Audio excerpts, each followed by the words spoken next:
Saudara-saudariku yang terkasih dalam Tuhan, pada hari ini saya ingin mengajak kita untuk bersama-sama merenungkan sabda Tuhan.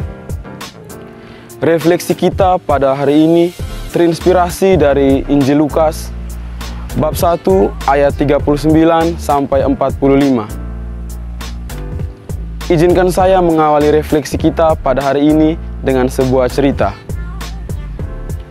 Suatu hari, seorang wanita berjalan pulang bersama dengan anaknya. Dalam perjalanan, mereka bertemu dengan seorang anak laki-laki dengan gangguan mental. Anak itu meminta sesuatu kepada mereka dengan mengulurkan tangannya. Sang ibu lalu memberikan roti milik anaknya kepada anak laki-laki itu. Mereka lalu melanjutkan perjalanan pulang. Si anak dengan nada sedikit tidak puas bertanya kepada ibunya, "Mengapa roti itu diberikan kepadanya? Roti itu kesukaan saya." Sang ibu dengan tenang menjawab, "Dia lebih membutuhkannya." Saudara-saudariku yang terkasih dalam Kristus, cerita singkat yang barusan kita dengar memiliki sedikit kesamaan pada sosok ibu dan sosok Maria dalam Injil.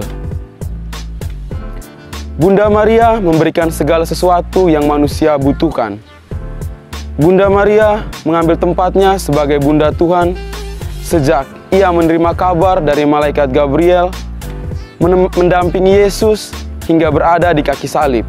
Bahkan hingga saat ini, Bunda Maria terus melanjutkan misi penyelamatan Yesus.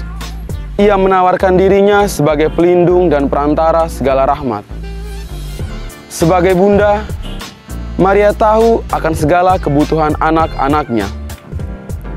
Santa Teresa dari kanak-kanak Yesus melihat Maria sebagai seorang ibu.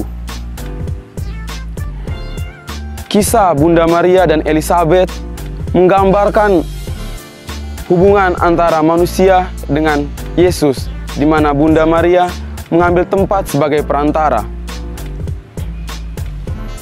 Para saudara dan saudariku sekalian, ketika merenungkan bacaan ini, saya teringat akan cuplikan film Mulan yang dirilis beberapa waktu lalu.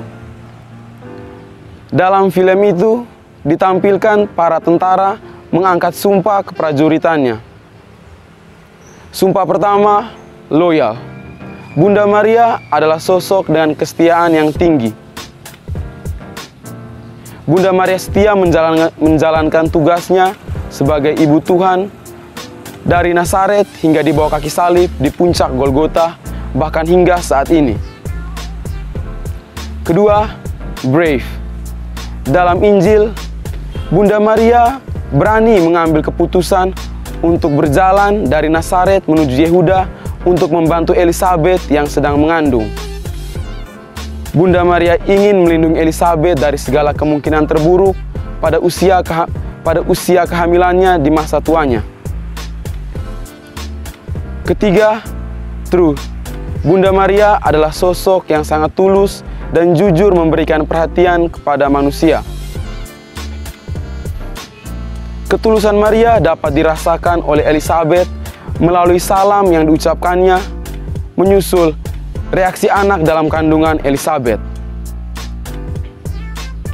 Saudara-saudariku yang terkasih dalam Tuhan Yesus Kristus, sebagai pengikut Kristus, hendaknya kita dengan tegas mulai menanamkan dalam diri kita kesetiaan yang penuh atas iman kita.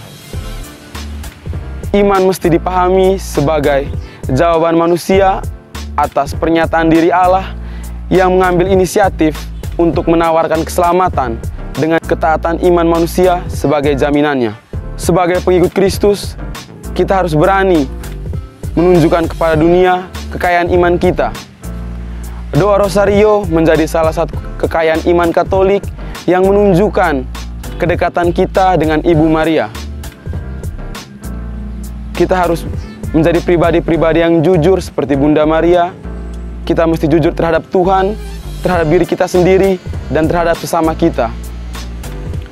Bunda Maria adalah sosok yang sempurna karena kebenaran hidup imannya, ketaatan imannya kepada Tuhan.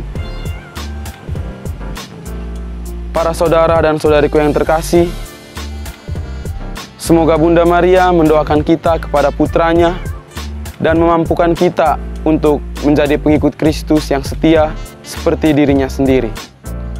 Semoga Tuhan memberkati kita.